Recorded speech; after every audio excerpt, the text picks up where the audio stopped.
Good morning, everybody. My name is Carrie Kennedy, and I'm the president of Robert F. Kennedy Human Rights. I want to welcome everybody here today on behalf of my family and on behalf of the board of directors of Robert F. Kennedy Human Rights. I thank all of you for coming here today, but especially Senator Ed Markey, Senator Chuck Schumer, Congresswoman Sheila Jackson Lee, Congressman Philemon Villa. Where is he? Where is he? Here he is. Can you stand up? Thank you so much.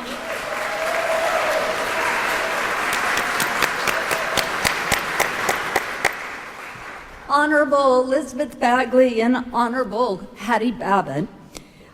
Our 2019 Human Rights Award laureates, the Angry Tias and Abuelas of the Rio Grande Valley, the Detained Migrant Solidarity Committee, and the Unión del Pueblo Entero, LUPE.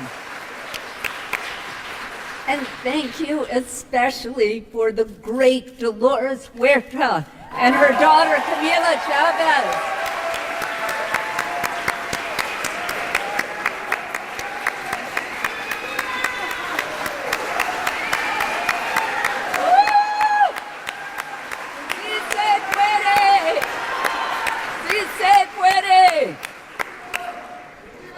Members of the Kennedy family who are able to join us today, our board and leadership council members, Kathleen Kennedy Townsend, Maeve and Dave McKean, Kat Kennedy Townsend, Elisa Massimino, Peter Edelman, Tonio Burgos, Gail Everts, George Bradenberg, and Richard and Eric Dong. Thank you so much for coming. And a special thanks to the Donato Tramuto Human Rights Defenders Fund.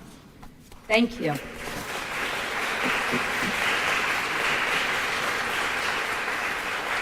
Walt Whitman wrote, "These states are the amplest poem. Here is not merely a nation, but a teeming nation of nations."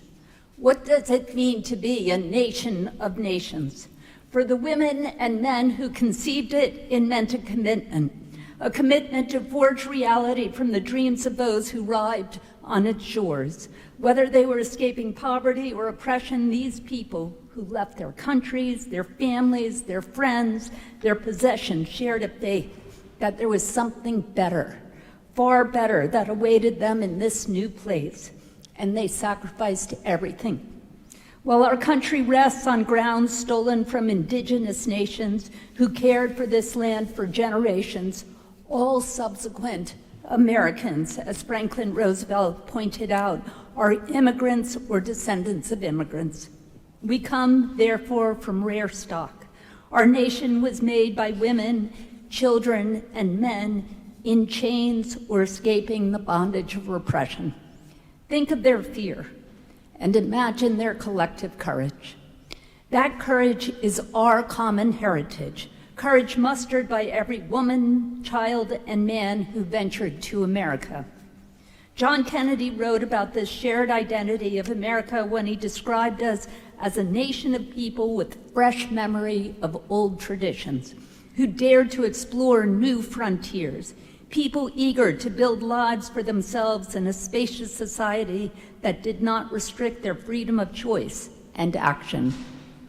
That vision, that faith, that determination, that bravery, the very fact that we are a nation teeming with immigrants has formed the heart of our self-image, made us strong, made us a leader among nations. If immigration reflects our faith in an American ideal, I fear the current xenophobic political climate has led to a terrible crisis of faith. The President of the United States now cheers on inhumane family separation policies. This administration reports the death of 6 migrant children in federal custody as if this is just the cost of doing business. It is not. It is cruelty. It is torture. It is wrong. This is not the first time our government has separated families. And in fact, we continue to do so every single day. American history is built on the trafficking and forced labor of Black, brown, and Native peoples. Fear, hatred, and distrust is a sorry reality of American life, and it always has been. It allowed us to enslave Africans and African Americans for 246 years. It allowed Benjamin Franklin to say Germans wouldn't assimilate. In the 1880s, U.S. immigration policy excluded Asians. In the 1920s, it excluded Southern Europeans and Jews. In the 1930s, Mexicans were targeted. My grandmother, Rose Kennedy, made a point of showing our family employment advertisements she had saved since her childhood in Boston that read, "No Irish need apply." During World War II, we forced 110,000 Americans of Japanese descent into barren, isolated internment camps, even while their husbands and sons defended our countries on the front lines overseas. Our refusal in 1939 to grant refuge to a boatload of European Jews fleeing the onslaught of the Holocaust remains a black mark on our national conscience. The St. Louis was turned away from our shores after Germany's state-sanctioned pogrom during Kristallnacht. Most of the 930 Jews on board then perished in concentration camps.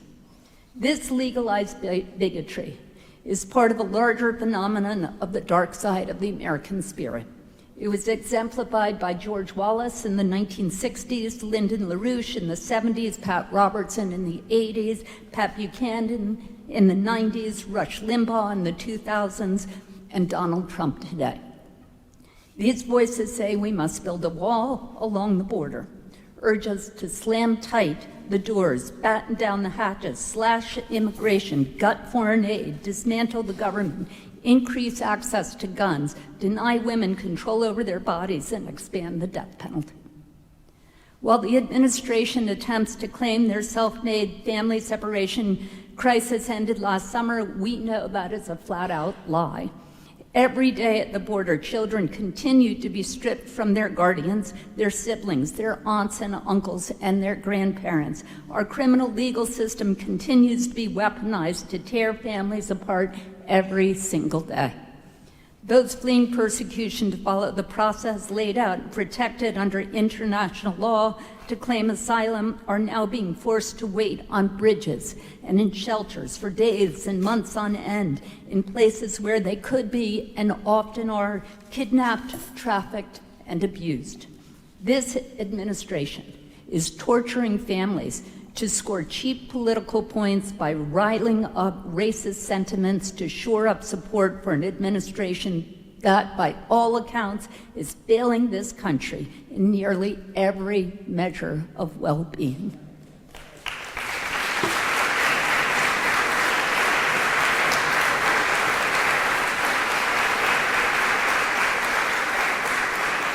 While brazenly lying about their desire to protect our country from terrorism, it is our own government's immigration policy that has been hijacked by extremists.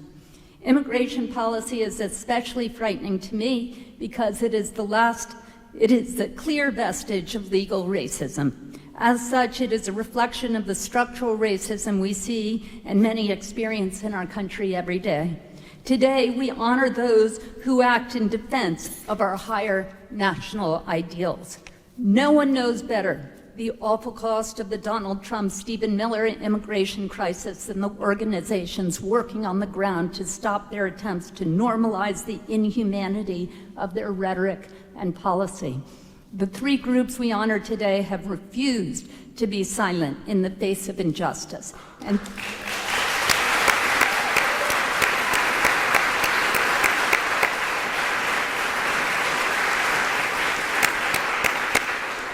And through their actions have held the powerful to account while amplifying the voices those in power have attempted to silence.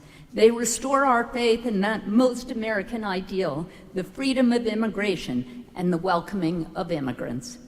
These organizations are exceptional. not only in the change they create for undocumented families, but because they are founded and led by women who refused to be silent while male politicians created a human rights crisis of historic proportions on our own southern border.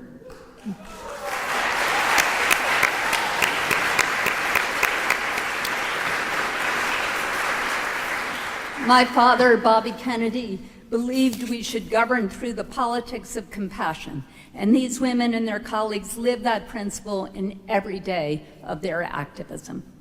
To our Human Rights Award laureates, know that my father would be standing alongside you in this fight for fundamental dignity. You keep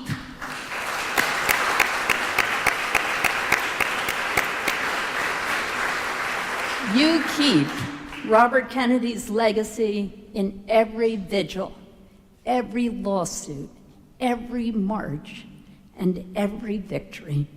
You are creating the more just and peaceful world my father believed was the inheritance of every human being.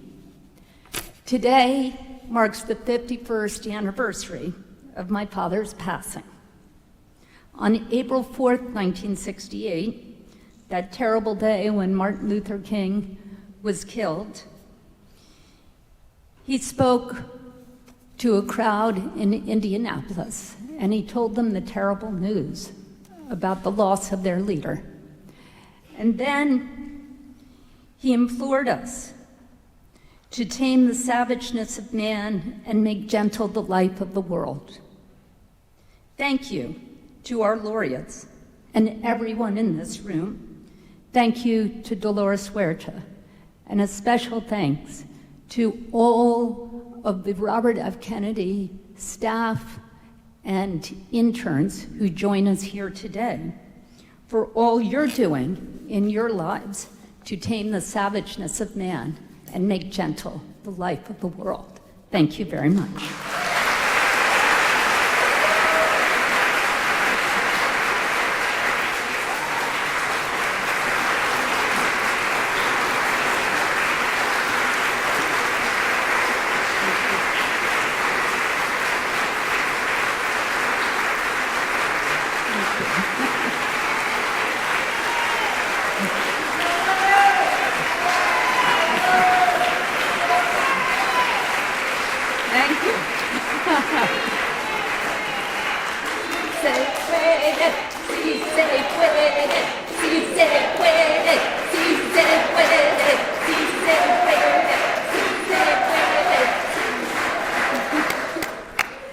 Thank you.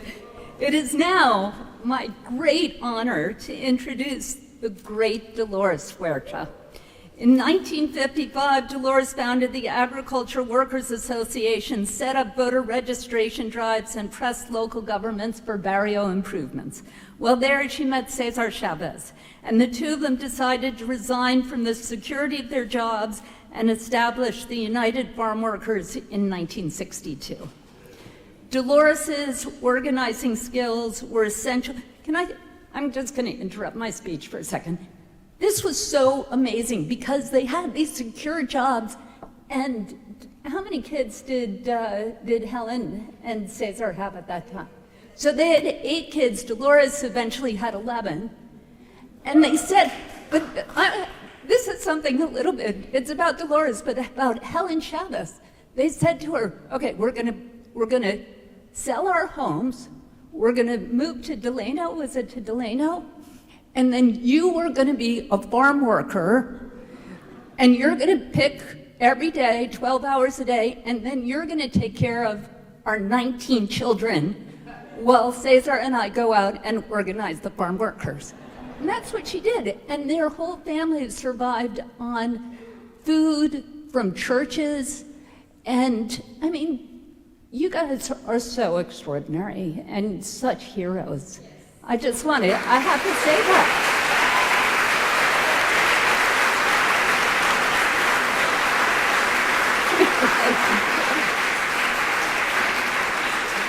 At the UFW, Dolores secured aid for dependent families, AFDC grants, and disability insurance for farm workers in the state of California, an unparalleled feat for its time in 1963. She was instrumental in the enactment of the Agriculture Labor Relations Act of 1975, and this was the first law of its kind in the United States granting farm workers in California the right to collectively organize and bargain for better wages and working conditions. While the farm workers lacked financial capital, they were able to wield significant economic power through hugely successful boycotts, which, how many people in this room boycotted grapes or lettuce or something? And thanks to Dolores for leading us on that, at the ballot box and through grassroots campaigning. As the principal legislative advocate, Dolores became one of UFW's most visible spokesperson. In 1966, Daddy traveled to the union's home base in Delano, California, to participate in the Senate Labor Subcommittee hearing on farm workers' issues. And he excoriated the county sheriff for arresting picketing workers who the sheriff said were, quote, ready to violate the law, unquote. Daddy questioned how people could be arrested without committing a crime, and suggested to cheers and applause that the sheriff read the Constitution of the United States during the lunch break.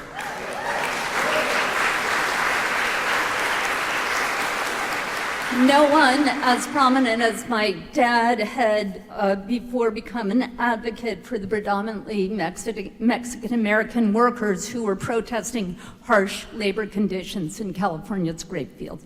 Daddy returned to Delano to break bread during Mass with César after César's 25-day fast for farm workers' rights in March 1968. This is just a couple days before he announced for president. He took time off, fly to California, and break bread with César. And Daddy held fundraisers for the UFW's health clinic, which is now known as Robert F. Kennedy Healthcare.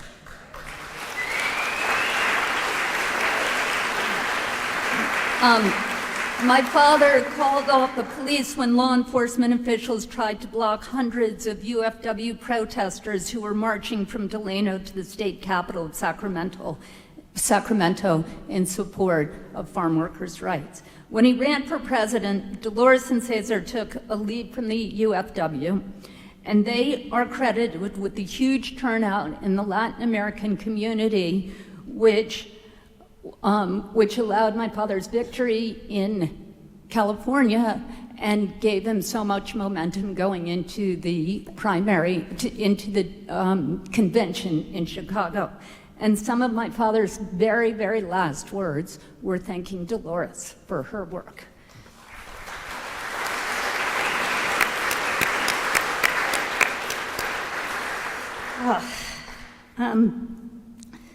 Dolores has been a constant companion, partner, and source of inspiration for all of us at RFK Human Rights. When we tried to pass the Farm Workers Fair Labor Practices Act in New York, she flew to Albany to help us lobby state legislators.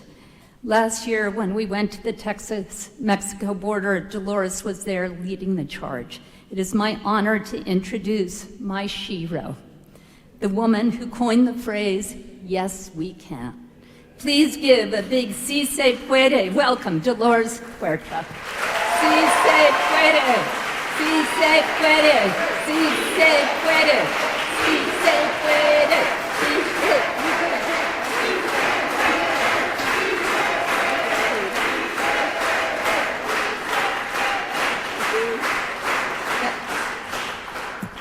Thank you very much, Carrie, for that beautiful history, for the beautiful introduction, and for bringing us all together in the name of Robert F. Kennedy and the F. Kennedy Human Rights Center.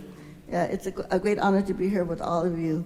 And you know, as we think about Senator Robert Kennedy and how he, with his compassion, always reached out to the poor people, to the marginalized, not only to the farm workers, but as we know, to the people in Bedford-Stuyvesant, to the people in Appalachia, to the copper miners in Chile. He always went where the poor were at. And like I always like to say, not only Robert Kennedy, but his family, Carrie and the rest of the Kennedy family, I want to say thank you always for bringing us into the front door and not the back door.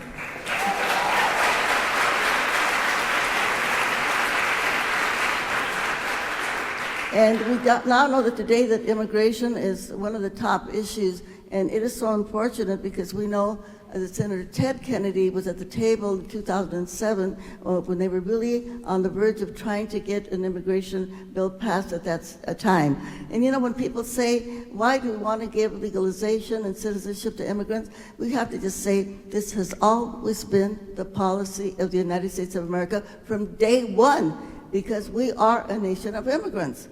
So this is nothing new. And it is, thank you. It is unfortunate that today this administration, instead of trying to grant residency status to immigrants, they have deported, as you know, so many people, and especially farm workers in Texas and California, Arizona, throughout the United States, deporting people that are hard workers, that they are here just to work and to make a better life for their families. And at the same time that they are deporting people, they are bringing in workers as H-2A workers, as you know, the Foreign Agricultural Worker Program, which is really a step up from slavery.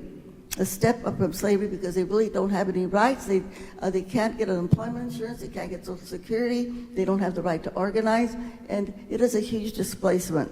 And that hostility, as we know, continues from this administration.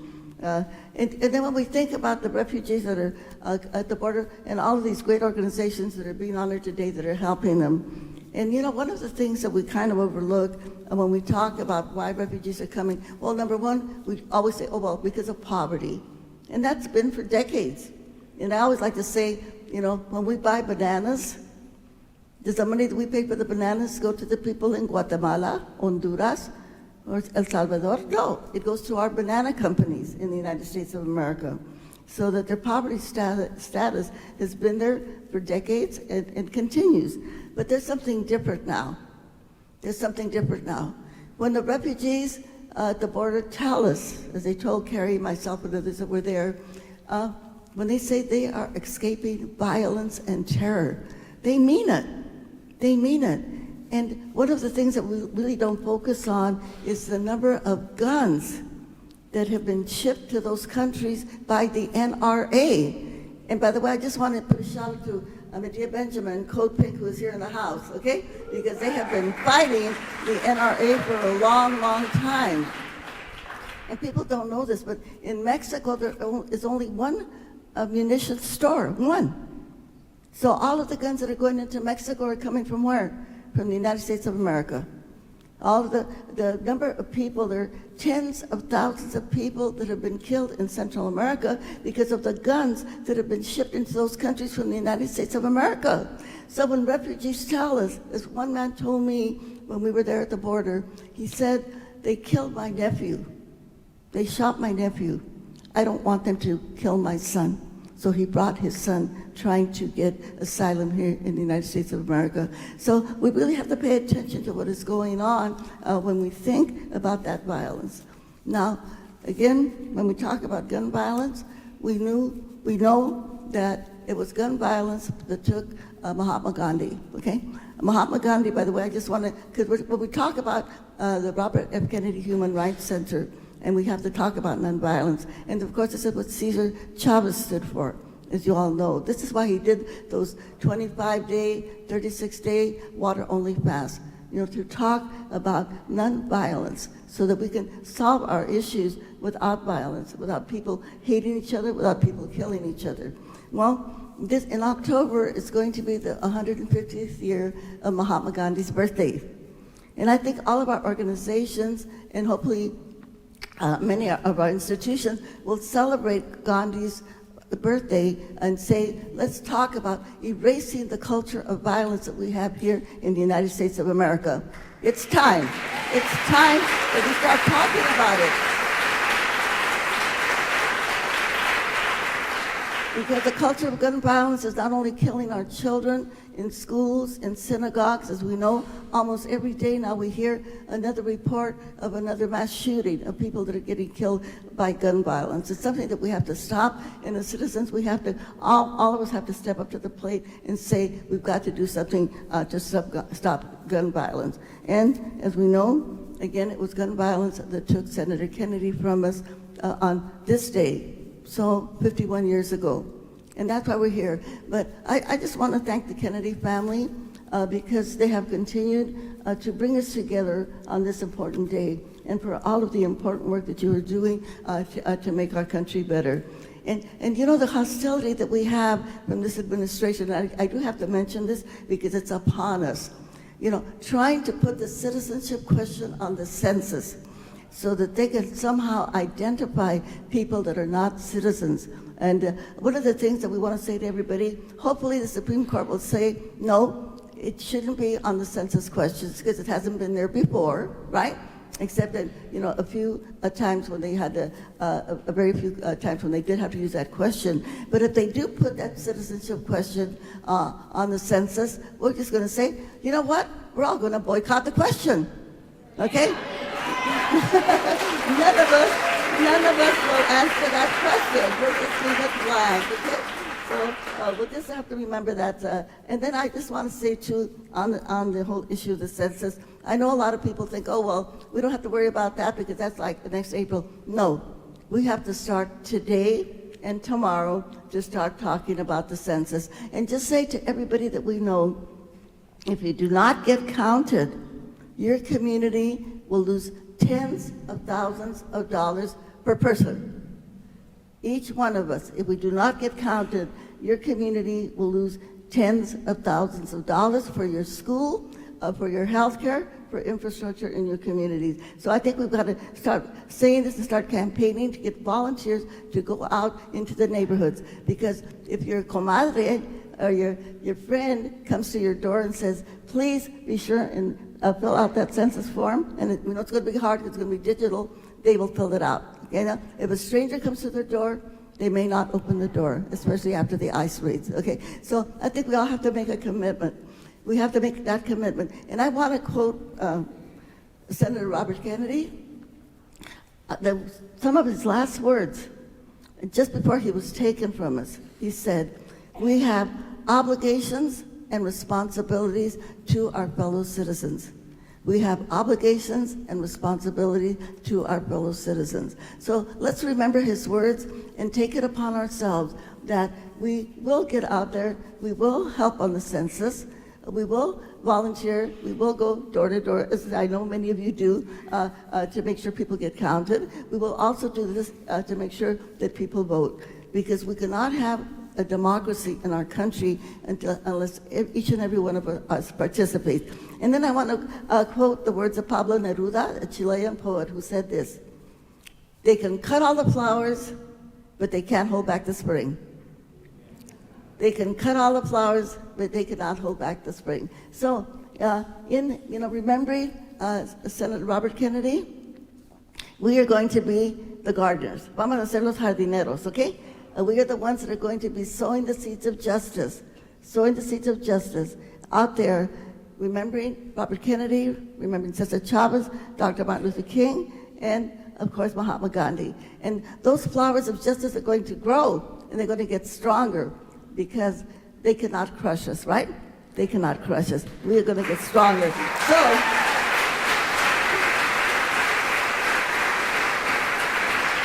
I want to end by just saying a few vivas, okay? And this is for the organizations that are being honored today, and of course one for our great Senator Robert Kennedy.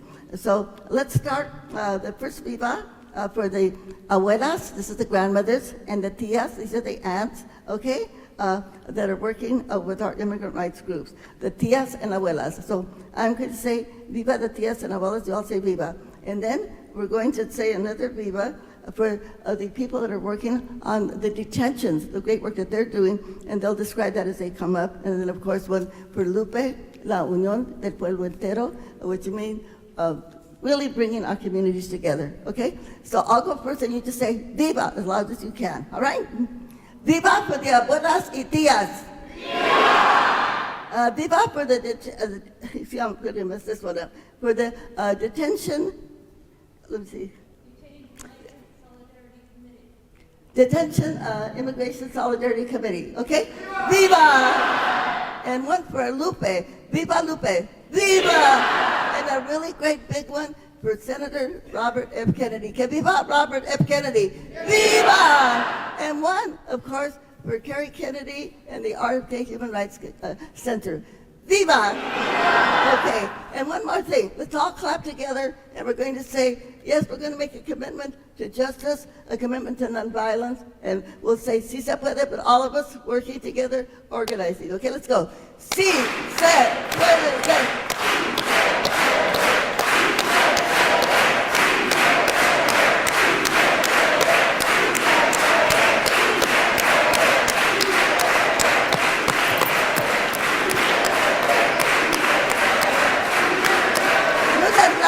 Thank you very much.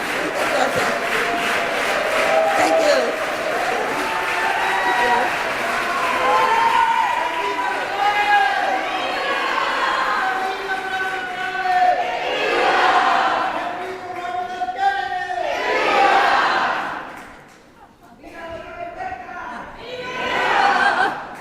Wow.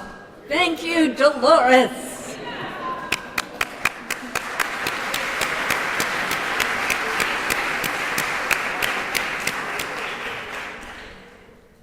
The Angry Tias and Abuelas of Rio Grande Valley is a diverse grassroots association of women dedicated to assisting migrants arriving at the Texas-Mexico border.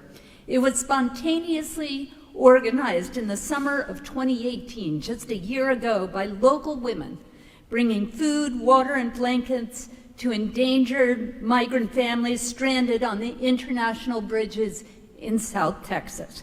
The TIA's efforts include providing information and immediate humanitarian aid to migrants left at the bus stations or trapped on the bridges or dangerous parts of Mexico due to the administration's stay in Mexico policy.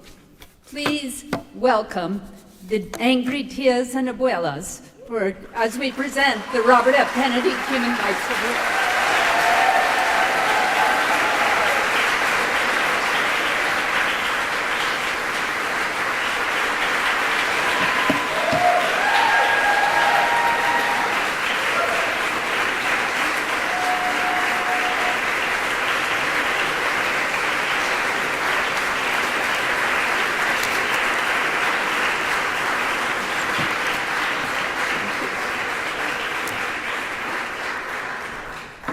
Well, on behalf of all of the Angry Tias and Abuelas and all of our partners and friends down there and up here, we certainly wish to thank the Robert F. Kennedy Human Rights for this very significant award. We're deeply honored, we really are. We certainly want to give special thanks to the staff, whom we have observed working triple time for the last several days. Thank you. We want to give very special thanks to both Kerry and Ethel Kennedy for their lifelong and extraordinary contributions to human rights. Finally, of course, we want to say that many of our members are old enough that we remember exactly where we were standing on the day that we learned that Robert F. Kennedy had been assassinated. All of us were formed by his legacy. So number one here, I think what we need to say is Robert F. Kennedy, presente. We Tias are hilariously diverse, which is very typical of the Rio Grande Valley border area. Some of us were born on the Mexican side of the river, some of us were born on the US side of the river, but whichever side we were born on, we have friends and relatives over there on the other side. Some of us immigrated from Mexico over here. Some of us have been many generations in this country. One of us immigrated here from Europe, and my father was a terrified 11-year-old war refugee when he reached Ellis Island. That's who we are. We're diverse in every way. We don't speak Spanglish, though. We speak English and Spanish in the same time, at the same time, and very often we speak it in the same sentence. Más rico así, ¿verdad? Right? This enriches us. It does not divide us. Our differences, our diversity, that's the source of our strength. And right here in this room, I think we see the evidence of that. We want, though, to especially and particularly honor and give thanks to the immigrants themselves that are giving us so much inspiration with their courage and their ability to take on an intense level of suffering that we cannot imagine, and yet remain so human, so compassionate, and so caring about one another. I'm going to use just one example of a woman I met on the Reynosa side of the bridge at one point, because it's so typical of everybody coming up here. I'll call her Luisa. She's middle-aged. She has 5 children. She's from Central America. She and her teenage son, unfortunately, were witnesses to a very gruesome murder by the local gangs. That's a death sentence, of course, for her and her son. They went back to the house, grabbed the younger children, and fled north that same afternoon. In southern Mexico, they were horrified to see many gang members hanging out around all of the buildings where you get your visas and stuff. She applied anyway, got her papers, at least her facturas, and fled north again and reached Reynosa, which is one of the most dangerous areas on the border. To get across the river, that's owned by the cartels now. You have to pay an enormously high fee to cross, and if you don't pay, you'll be shot. The legal way to cross, of course, to the United States to ask for asylum, our statute says, our domestic law says, you walk across the bridge, you enter the port of entry, and you say, I'm in danger, I want to ask for asylum. So she took her children, went to the bridge, and tried to cross to do exactly that. At the halfway point, U.S. officials stopped her and said, no, you cannot cross this line. You cannot go onto the U.S. side. Sit here on the Mexican half of the sidewalk and wait your turn. So she sat down with her children. Then she heard the U.S. officials get on the phone and call down to the Mexican immigration office. And I've heard people say the same thing. I've heard the officers do this. They call to the Mexican immigration side and say, hey, come pick up these guys. So the Mexican immigration officers, very unhappy with being saddled with the dirty work, came onto the bridge, grabbed her and her 5 children, and dragged her back to the Mexican side. They were detained for 7 days, then dumped out at the nearest shelter. When I met her, she had 2 options. If she tried to go back to the bridge, they told her she'd be deported.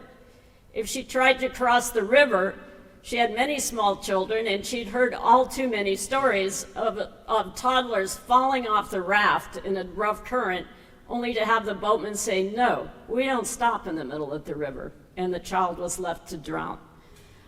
If she put a tow outside the shelter to try to buy Coke or Tylenol or anything else for her kids, she was at grave risk of being kidnapped, trafficked, or worse, by the gangs that totally own Reynosa at this point.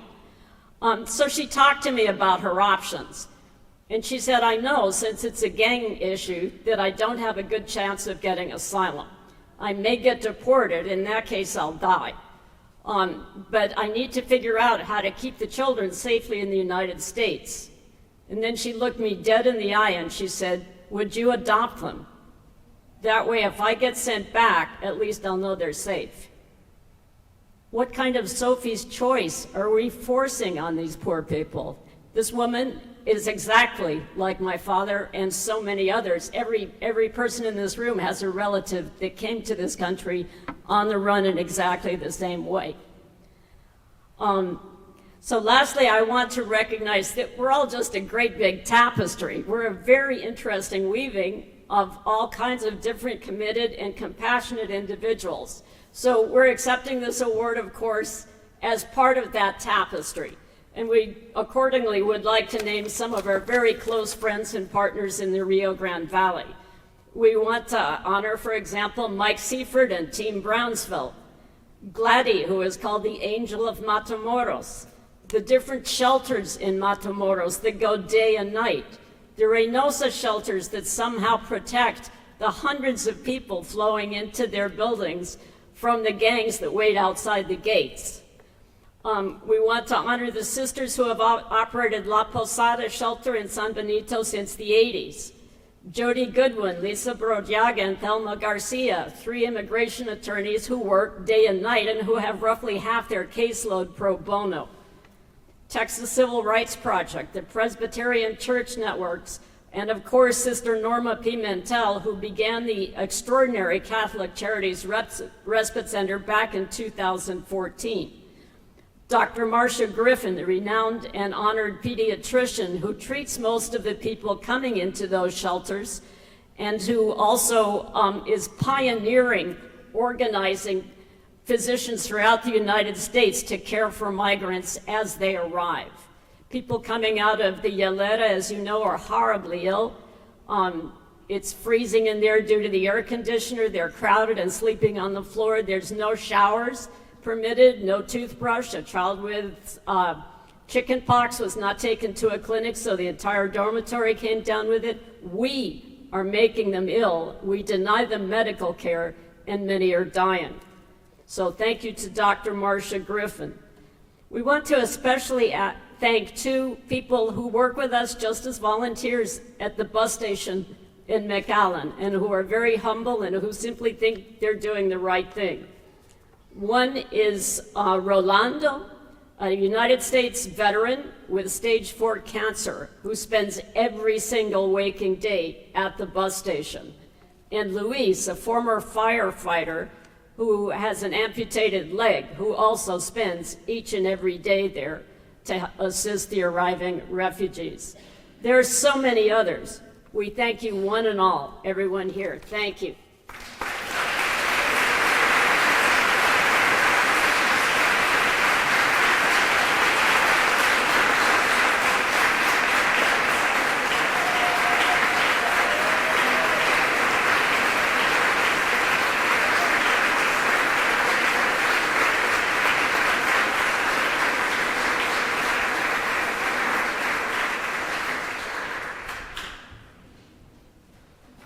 Thank you.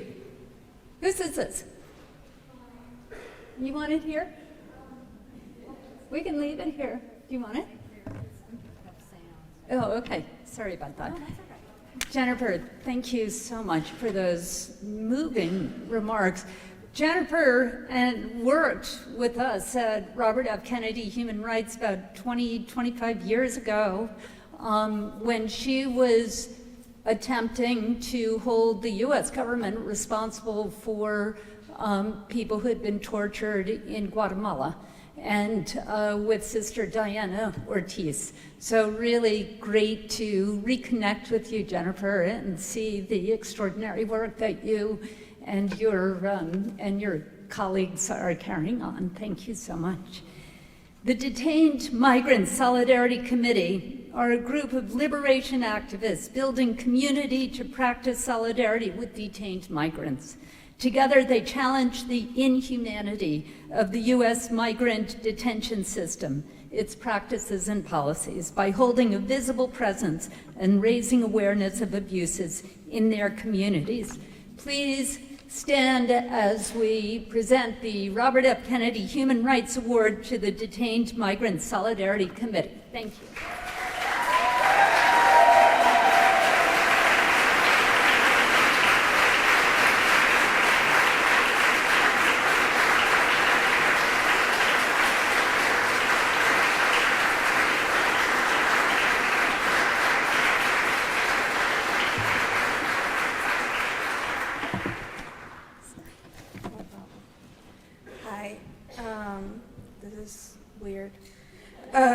Sorry. This past couple months have been just surreal. This year has been so long. We're good. We're good. Okay. We, the Detained Migrant Solidarity Committee, are incredibly honored and humble to be one of the recipients of this year's Robert F. Kennedy Human Rights Award. As Carrie said, we are liberation activists building community to practice solidarity with detained migrants. Together, we challenge the inhumanity of the U.S. migrant detention system its practices, and its policies by holding a visible presence and raising awareness of abuses in our communities. We organize for an end to deportation and detention, institutions that are deeply connected to the prison industrial complex. We oppose all forms of incarceration. Criminal and immigration detention are part of the same violent system that destroys and criminalizes communities. In El Paso, the violence against migrants is so pervasive that if you're not paying attention, you might miss the coppery taste that it leaves. You might miss the smell of moral decay. You might come to believe that violence is inevitable. On the stretch of the I-10 that cuts through El Paso, every day you can see white buses with no other markings heading east and heading north. If you did not know any better, you would call them nondescript. They drive people from the hieleras, the ice cold boxes near the border, to the cages that hold and isolate more than 2,000 people every day near our homes. The violence and the isolation are not inevitable. Today, amongst you, there are people who have been in these buses, who have been in those hieleras. And today, we ask you to join us in imagining a world where none of this should have happened, where we reject this violence and instead imagine a world with no detention, no incarceration, and hopefully no borders, where we care deeply for our communities and develop resources that can help heal them and allow them to flourish. The work of supporting migrants and challenging these inhumane systems of detention in the US-Mexico border is made possible not only by us, but by the collective effort of organizations and grassroots activists in El Paso and all over the country. So we're thankful for the work of our fellow awardees, Angry Tias and Abuelas and la Unión del Pueblo Entero. We want to thank all of our El Paso comrades, legal organizations like the Las Americas Immigrant Advocacy Center, all the attorneys who have accompanied us, the different member organizations of the Borderlands Immigration Council, all the volunteers that keep running the hospitality centers that are welcoming migrants in El Paso, AVID in the Chihuahuan Desert, who are a group that visits people in detention, the Colombian Mission Center, who has been hosting us all these years, and every person who has ever given time, effort, support to DMSC, whether it has been throughout the years or for just 1 hour in one of our cumbia parties. We're thankful for abolitionists like Mariam Cava and Maru Mora Villalpando and many more Black and Brown organizers from whom we have learned and we hope to continue learning that we are not free until we are all free.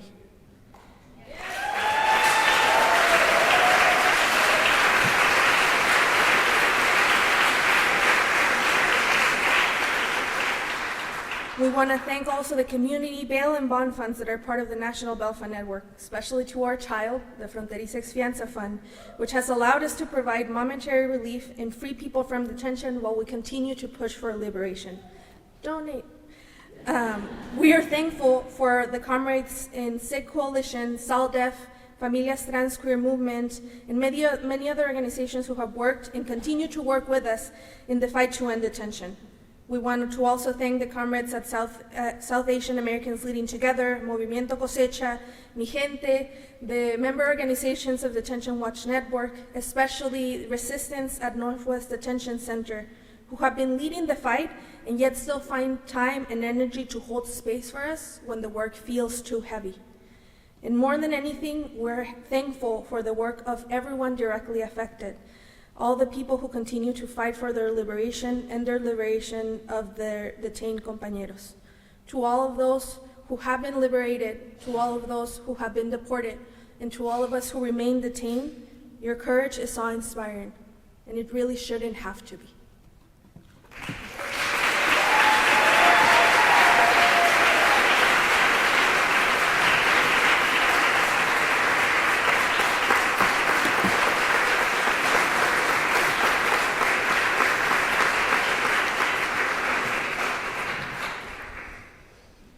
Once again, thanks to all of you being present here.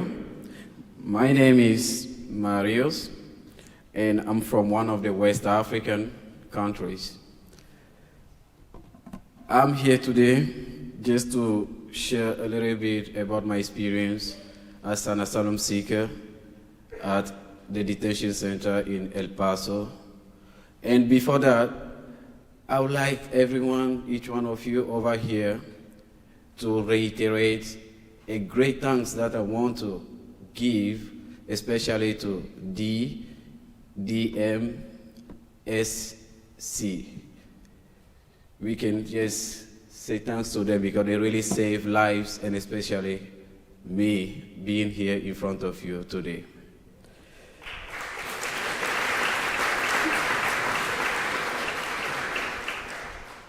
I was detained in El Paso for about 6 months and was released on a $15,000 bond freedom, which I think as an asylum seeker, fleeing from persecution, violence from my country, where am I going to raise that kind of money if the DMSC is not there? It was tough, difficult. We passed hunger, sickness, many other things that happens at the detention center. As an asylum seeker, we are not criminals. We are just human beings like any one of you here. We were not born out of trees. We have blood flowing up in our veins. But sometimes we feel like we are not human beings, especially when we were thrown into detentions.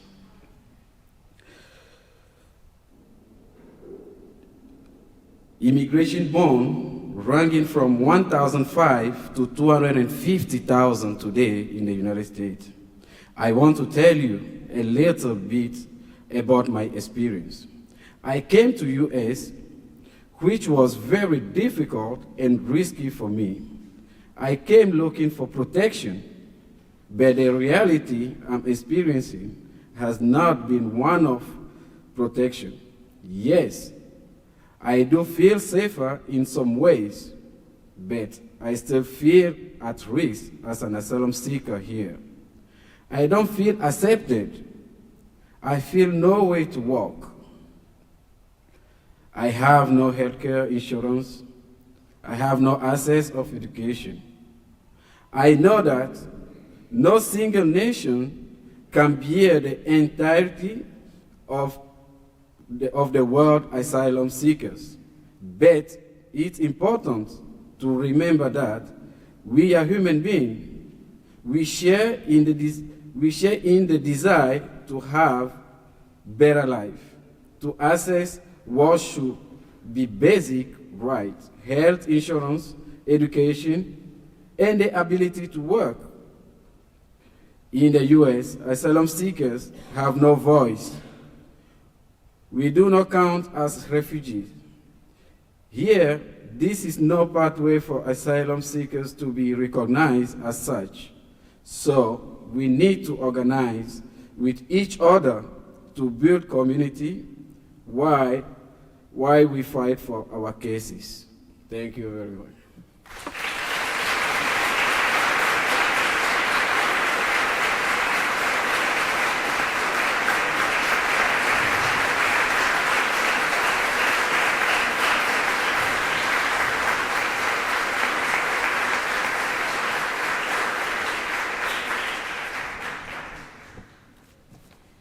Thank you very much for your hard work and your courage and stepping forward this microphone and talking about your case. Now it's time for our final Human Rights Award laureate today. Founded by César Chávez and the great Dolores Huerta, La Unión del Pueblo Entero, LUPE, is rooted in the belief that members of low-income communities have the responsibility and the obligation to organize themselves, and through their association begin to advocate for solutions to the issues that impact their lives. Serving the low-income immigrant community of the South Texas border, LUPE believes that for people to have ownership of this endeavor, they have to invest their efforts and resources to sustain it. I was lucky enough to visit LUPE last year when we went to the border along with our leadership council member, George Radenberg, and our staff attorney, Wade McMullen. Where's Wade? Wait, there he is. Thank you, Wade.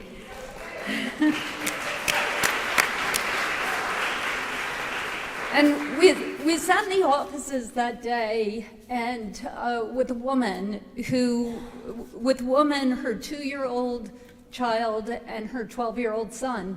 And we asked what she was doing, and she said that she was transferring guardianship of her 12-year-old and her 2-year-old to her in-laws, because her husband, who had worked in our country for 30 years, had been deported a few months earlier. And she was also Mexican and was facing deportation the next week, right around the 4th of July. And she was faced with this terrible, terrible question of whether to leave her 2 children in the United States with her in-laws who are American, and where she had lived for the last 30 years with her husband, or go back to Mexico where she had been threatened with rape and murder. And that's what the United States was doing. Why are we doing this? What sense does that make? Does that help our country? Does that make us stronger? It is insanity. And that's the work that LUPE is doing, protecting people in these horrible, terrible Sophie's Choice dilemmas. When we were with LUPE, they decided to create the Break Bread Not Families 24-day fast.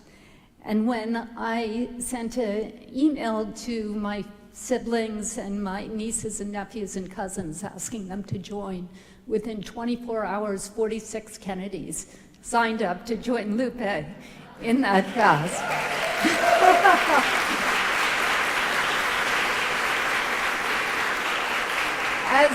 As usual, we were led by my mother, Ethel Kennedy, and she's so sad she's not with us today. But she sends all of her love, and she's glad she's not fasting again. Please welcome Juanita on behalf of LUPE. Thank you.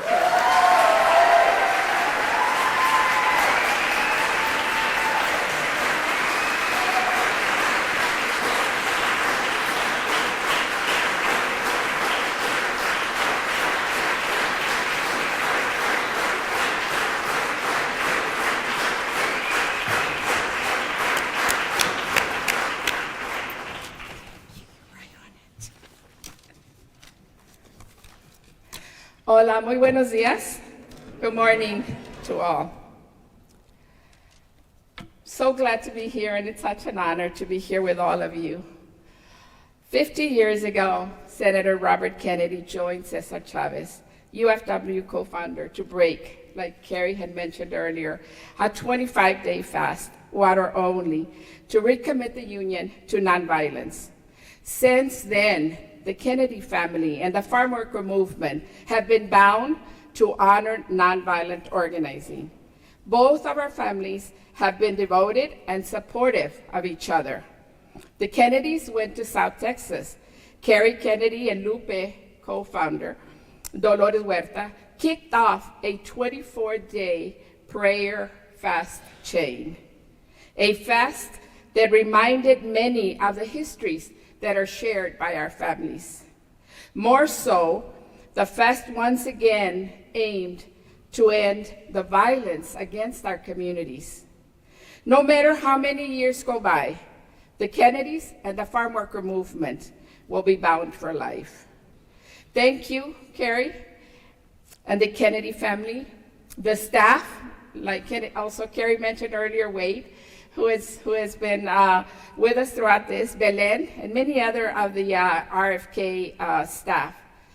The story that Carrie just alluded to It's a story that happened when, like she said, when she was visiting our offices in South Texas.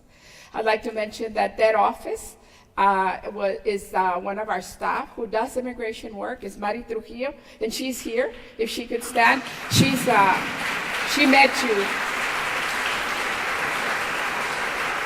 She met you that day, and I think she's been with the UFW and LUPE for 20 something? Oh my goodness. Anyway, how fast time flies when you're enjoying your work. La Unión del Pueblo Entero, as we call it, LUPE, is rooted in the sweat, the tears, the hard work, the dedication, and the many other struggles of the farm worker and immigrant movement. I, like those other LUPE members who are with us here today, joined the movement to stand against the labor violations that our parents were suffering in the fields. Before you, I would like to recognize the struggle of the generations that continue to strive for justice. I thank God for the presence in our life, in my life. I would like to thank the elders of the movement who have devoted years to this organization. María Gómez, who is here, and Zulema Hernández. Si se ponen de pie, por favor.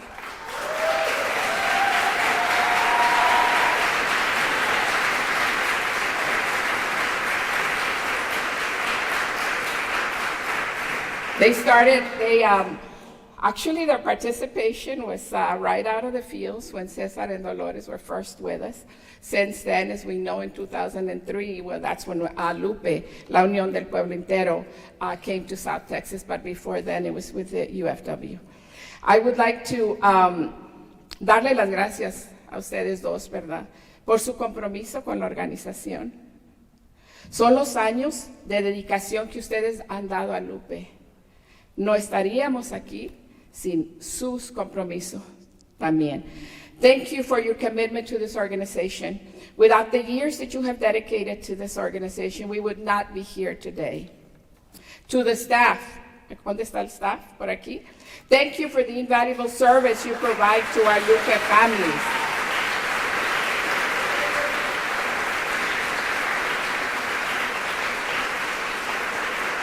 For always putting others before yourself.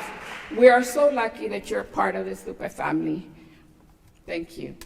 To our family, and Zulema has her family, Maria her family, and I have my family too here. Thank you. If you could stand to be recognized.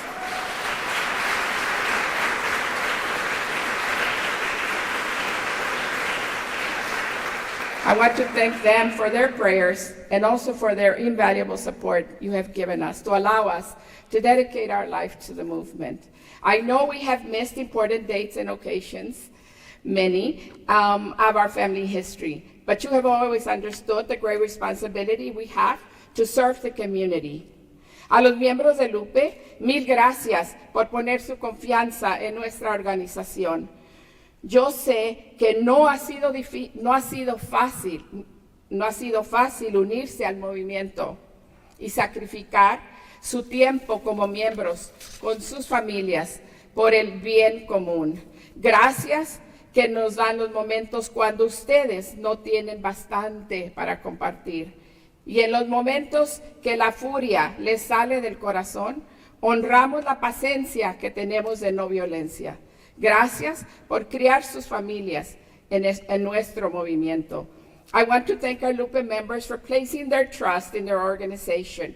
I know it has not been easy to take time away from your families to devote to the movement. Thank you for sharing the little you have with others. Thank you for sharing and challenging your rage in your heart against injustice to the commitment of nonviolence. To all the Lupitos and Lupitas, I thank you for being part of this very important celebration and for continuing the commitment to meet the needs of the community. Los miembros, todos los miembros.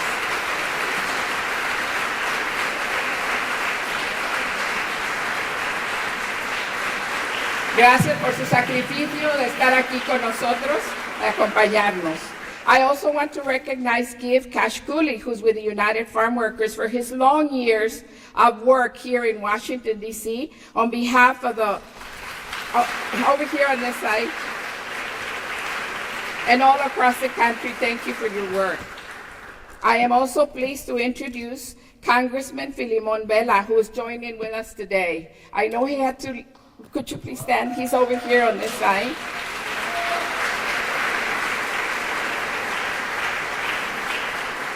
He has done an awesome job representing us in Congress.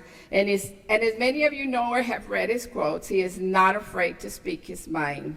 And that is exactly what we need in South Texas. No fear, just say it like it is against this administration. Thank you. Today would not have been possible without the teaching of our founders, César, Chávez, and Dolores. I hope they are both proud of the work we have done with this organization. When I started as an organizer in the mid-'80s, we would tell César that the people would not come. They just don't want to be involved. He would tell us, you would tell us, you have to meet the people where they're at. If they don't have childcare, let's find someone to babysit for them. If you don't teach people that they have to advocate for themselves, we won't get anything done. Dolores, I hope we have done justice to your legacy. Dolores and I, over the years, have become good friends. A memory I always have of her is when she used to tell us, the women in the movement, porque igual en LUPE, la mayoría de mujeres firmes, fuertes, trabajadoras. ¡Que viva la mujer! ¡Que viva! Dolores would say, if you want a better life for your children, you have to make those sacrifices. She would tell us, how can we say that we want the best for our families if we are not willing to take that stand and to sacrifice? I had to leave, Dolores said, I had to leave my life as an elementary teacher to teach those who didn't have food to take home to their families. My life's work and that of many women who are part of LUPE have been inspired by you. In South Texas, the women get the work done. And I truly believe it is because we've had that great example in you, Dolores, who with 11 children gave all of herself to the movement. Thank you so much for that example. LUPE represents generations of struggles in the immigrant and farm worker community. You see, the Rio Grande Valley is surrounded by a border wall on one side, the south side, and to the north, checkpoints, instead intended to separate an entire community from the rest of the nation. LUPE works with the low-income immigrant community who has decided to immigrate to the United States for a better way of life. It has been 15 years of work in the Rio Grande Valley since 2003, when LUPE came to South Texas, the poorest area in the nation, but rich in culture and resiliency. Since 2007, our South Texas home has faced different and difficult challenges, but we remain determined to resist and to overcome the vicious anti-immigrant measures imposed by the current administration. You must know that while we are here today celebrating this occasion, hundreds of families are reaching the southern border. LUPE members and staff who stayed behind at this very moment are volunteering at the Respite Center to welcome new immigrants into this nation. LUPE helps low-income residents of South Texas border organize themselves to build the power, to create opportunities, to win a better quality of life. With the current humanitarian crisis we have at the border, LUPE families welcome new immigrants into the nation while advocating for long-term immigration reform. With each asylum seeker we welcome, each warm meal we serve, each family we reunite, border communities are demonstrating what it looks like to respond to humanitarian need with care, concern, and love. But the president is ignoring his humanitarian responsibility.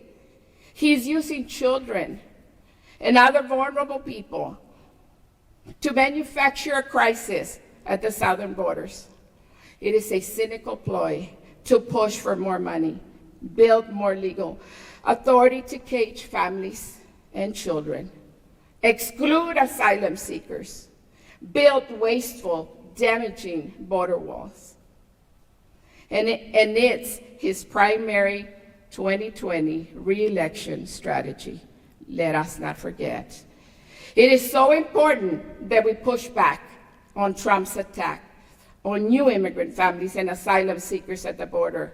If we don't, those tactics will soon be extended to families who have made this country their home.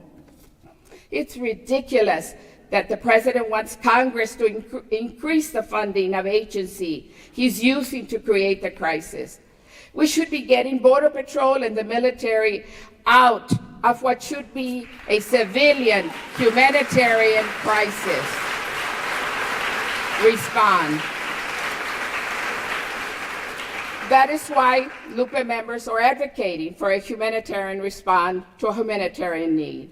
If the president's efforts to stroke fear are successful in securing funding for militarization over humanitarian response, it won't be just the asylum-seeking families that suffer.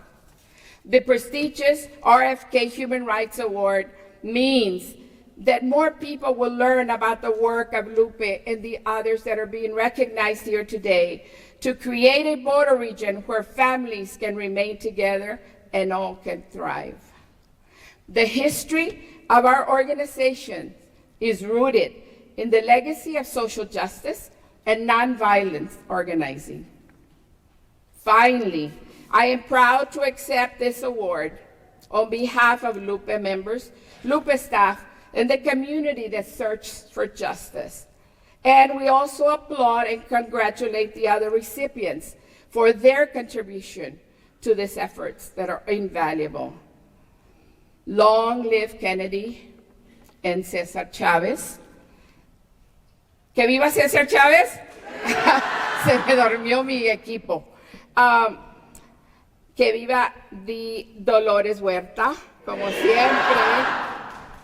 Que viva Robert F. Kennedy. Sí se puede, sí se puede. Muchísimas gracias por su atención a todos. Sigamos en la lucha. No se olviden de la frontera del sur, en El Paso hasta el Valle, donde se necesita muchísimo el apoyo para terminar con estas injusticias que tenemos al presente. Y lo podemos hacer, la ayuda de Dios, las oraciones y el apoyo de todos ustedes. Muchísimas gracias.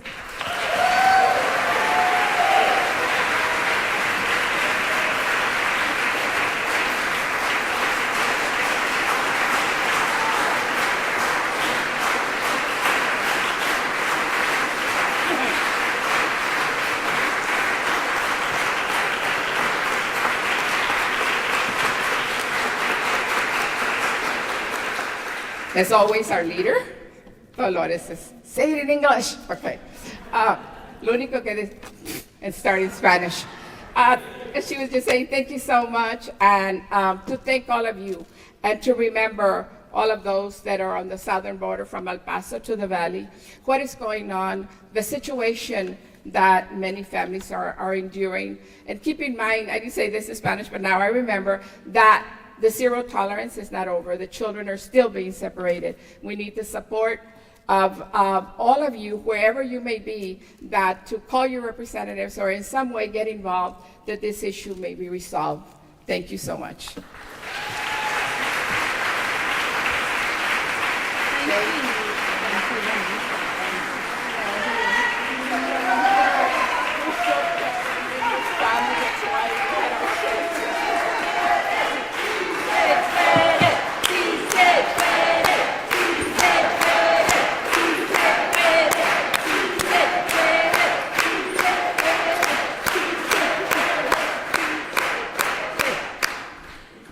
Thank you, Juanita. Thank you for your work and for your inspiration and for all your colleagues at LUPE.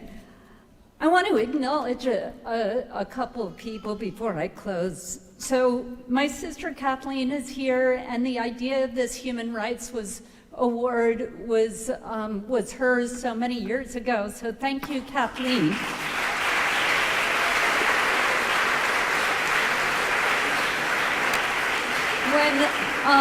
When RFK Human Rights was founded 51 years ago, the first program that we did was Robert F. Kennedy Fellows. And they went out into the community and disrupted the structures of power. One of the class members of RFK Human Rights is here with us today. He comes every year, and he's a leading immigration attorney, Jim Tom Haynes. We're so happy that you've joined us. Thank you.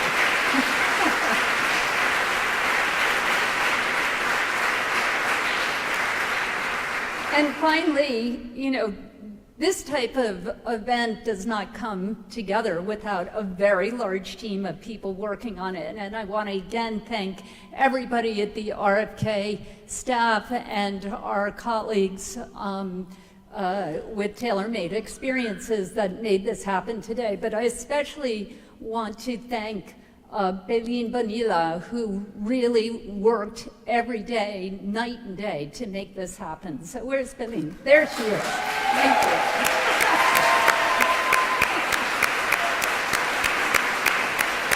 Thank you.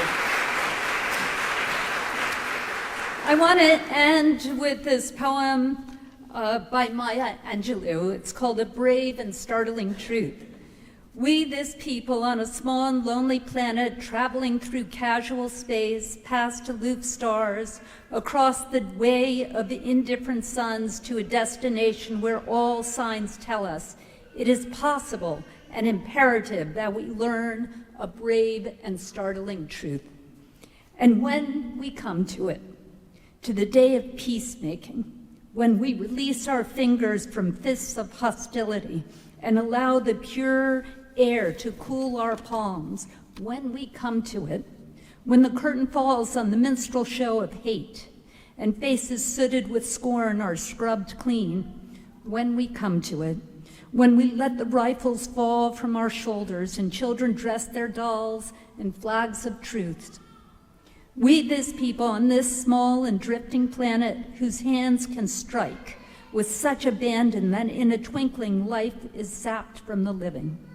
Yet those same hands can touch with such healing, irresistible tenderness that the haughty neck is happy to bow and the proud back is glad to bend. Out of such chaos, of such contradiction, we learn that we are neither devils nor divines when we come to it. We, this people, on this wayward, floating body, created on this earth, of this earth, have the power to fashion for this earth a climate where every man and every woman can live freely without sanctimonious piety, without crippling fear. When we come to it, we must confess that we are the possible. We are the miraculous, the true wonder of this world. That is when, and only when, we come to it. Dolores, LUPE, Detained Migrant Solidarity Committee, Angry Tias and Abuelas, thank you for showing us the miraculous, the true wonder of this world, and how we may come to it. Si se puede.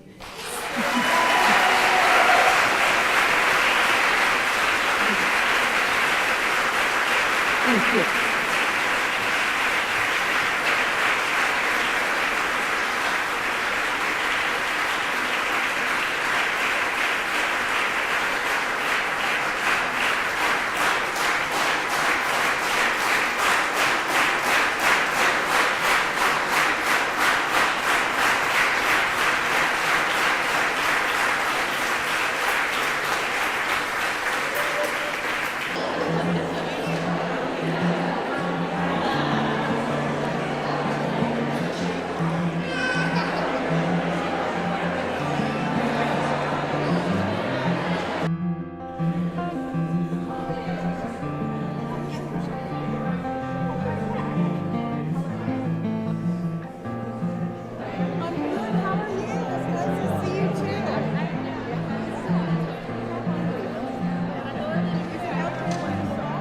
There's